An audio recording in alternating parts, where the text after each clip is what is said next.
En fait, on estime que c'est la plus grande manifestation de l'histoire de Sydney, qui pourtant a l'habitude de voir ses habitants se rassembler pour beaucoup de causes. Et le même jour, à des milliers de kilomètres, la nature a fait parler d'elle.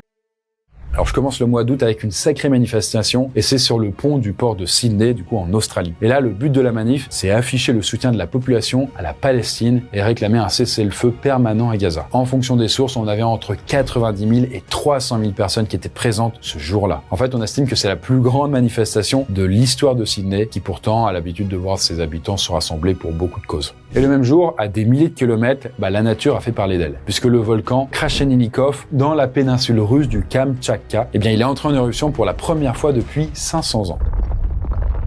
Et cette éruption est sans doute liée à un séisme d'une magnitude de 8,8 quelques jours plus tôt. Ça l'a un peu secoué et le gars il a pété quoi. Sachant que la colonne de cendres est montée jusqu'à 6000 mètres de haut et la coulée de lave a rapidement atteint plusieurs kilomètres. Bon, heureusement, vu l'endroit, il n'y avait pas grand monde. Du coup, il n'y a eu ni blessés, ni morts, ni incendie, puisqu'il n'y avait rien autour.